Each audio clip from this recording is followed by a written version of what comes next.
What's going on, YouTube family? Welcome to Automotive Life. My name is Lucky, and today we're going to be talking about, does the Tesla Cybertruck suck?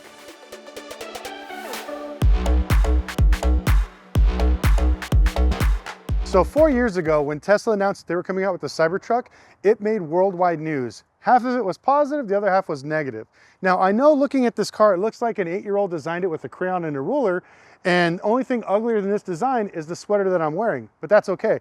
I actually like the design of the Cybertruck and my sweater as well. So we're gonna go over all the things that you need to know about the Cybertruck. Now, I know all these automotive YouTubers talked about horsepower and stuff like that. You're not gonna be drag racing in this car. You don't need to put a trailer full of horse shit and try to do a 10-second quarter mile. That's not the purpose of the truck. Most of these people are gonna be using these, are gonna be soccer moms and crypto bros driving around to their either court dates or their child support hearings. So we're just gonna make this fun, easy, and talk about the real capabilities of the Tesla Cybertruck. So let's go ahead and take a closer look at the Tesla Cybertruck, because it's just like an ugly girl with makeup. It's good from far, but far from good.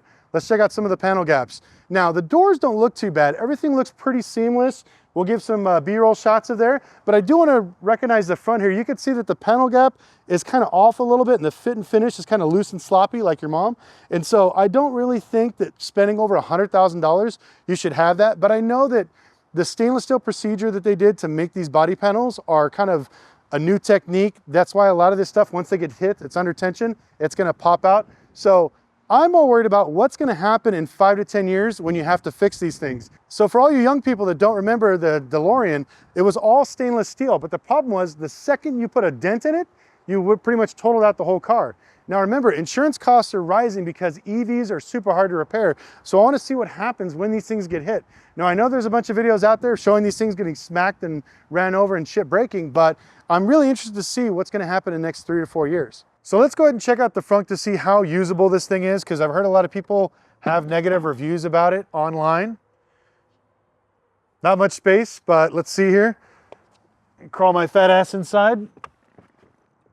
Actually, I think I could probably close this. No, probably not. I think I'm too fat for it, but it still looks good. Now, the cool thing is we have the automatic closing. So as we close it, we can kind of notice the gaps fitting a little bit better now.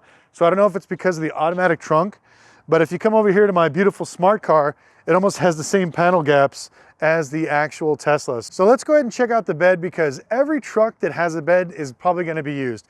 And I know a lot of people are thinking this is just going to be driven around by soccer moms, but there are some people that are actually going to drive it. Now, everybody's already talked about the tonneau cover. You could stand on it. I'm not going to stand on there because I'm a lot heavier than 200 pounds. So we're going to go ahead and open it up.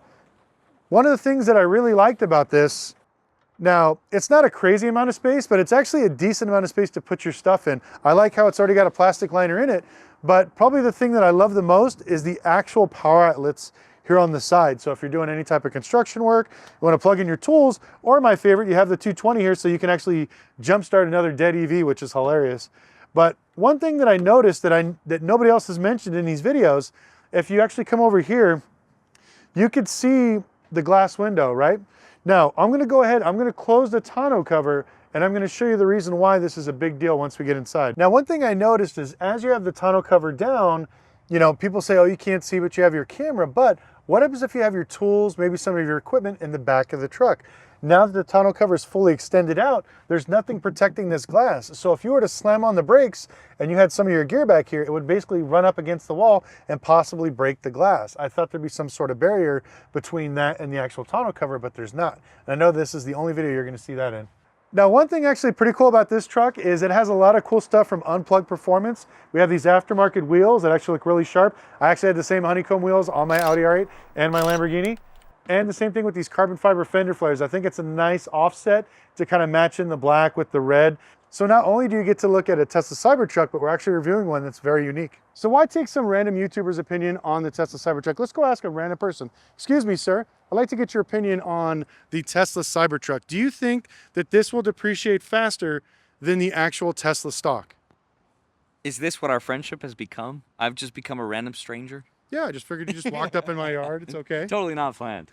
I would say the Cybertruck's going to depreciate much faster than the stock. The stock's down 25% this year, but I figure in a year from now, you'll probably be able to pick one up for like in the 60s. I actually agree with that because I think that just like a lot of the EVs that are happening right now, they're going to have a massive depreciation curve. And everybody, just like cell phones, they want the newest, latest thing.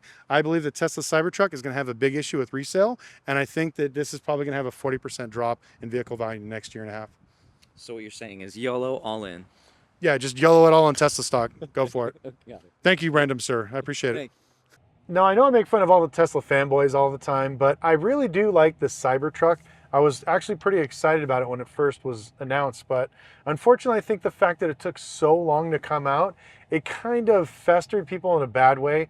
I think that now that it's finally hit the market, they feel that it's going to be a big, big hit, but we're already seeing people walking away from their allocations. So supposedly they got over 2 million people that put deposits down on this car, but I guess less than half of them, probably less than 1 million, are actually going to pick up their car and get it. But as of right now, they've only released about 1,300 units.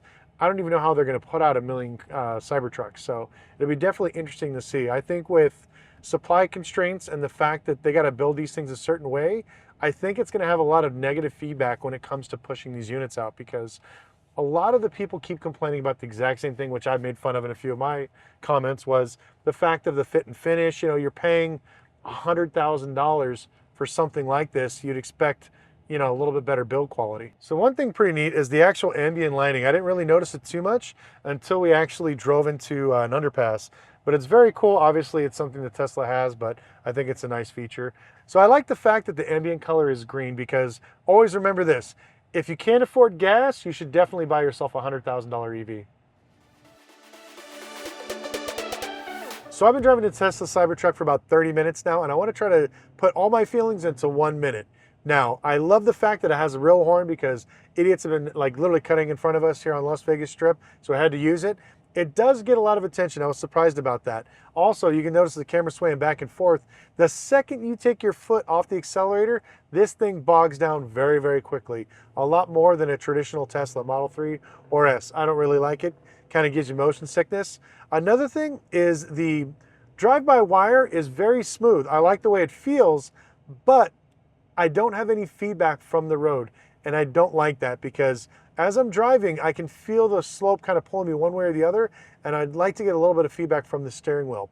Braking seems fine, not too bad. Overall comfort seems very comfortable. We've been driving on the Strip, lots of potholes, lots of bumps, and it seems pretty smooth. Turn signals on the steering wheel takes a little while to get used to, but all in all, not that bad. I thought it'd be a lot worse, especially being this boxy design, and with the loaded travel suspension this thing has, I figured that it wouldn't be as soft as ride as what it currently is. So right now we're just driving it down the Strip. We're going to take it off-roading tomorrow, which will be in another video, and we're going to pin it against the smart car. But all in all, I have to say that I'm actually mildly surprised that the Tesla Cybertruck is doing this well.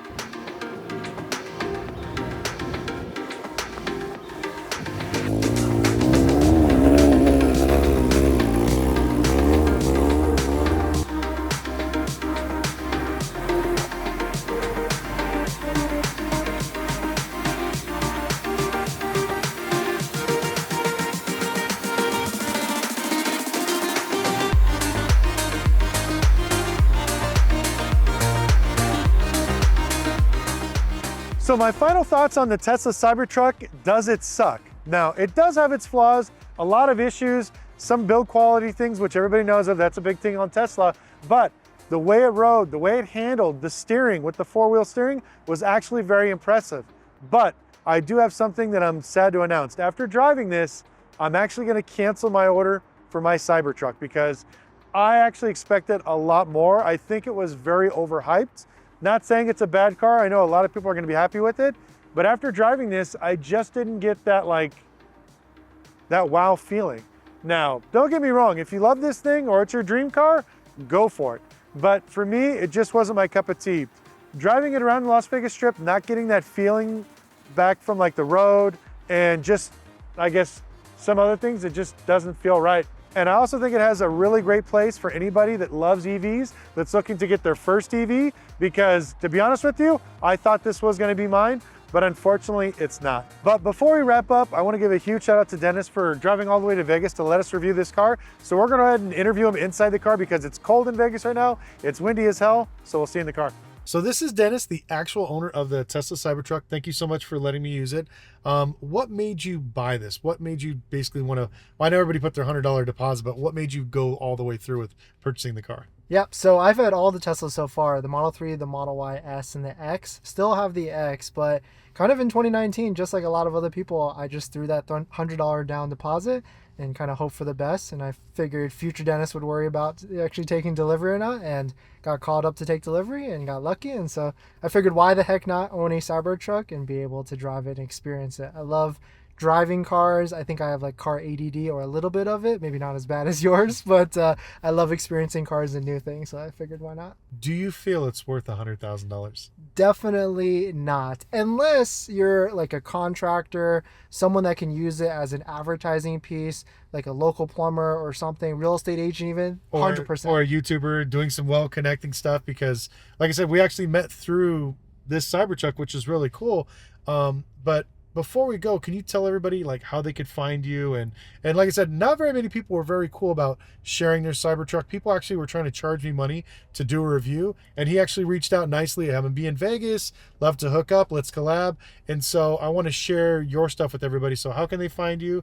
And if you want to talk about your channel real quick. Yeah, of course. My name is Dennis, or Dennis CW on YouTube or on all socials. Primarily, we talk about how to get the best deal on a Tesla, good financing, payments, and also just Tesla news. So you can find me there on YouTube. We stream live almost every day. The Cybertruck is a exciting side quest that we're doing right now. And so there's a ton of videos on that as well. Awesome. Now, you guys got to make sure to stay tuned, because he's going to have some videos on his channel where we're going to do some stuff together. But also, we're going to pin his Tesla Cybertruck against my smart car off-roading. And I think you guys are going to be surprised at the outcome of that. But I want to thank you guys so much for watching. If you've liked this video, please like and subscribe. If you hate the fact that I make fun of Teslas, you can go ahead and talk shit in the comment section below. And we'll see you next video.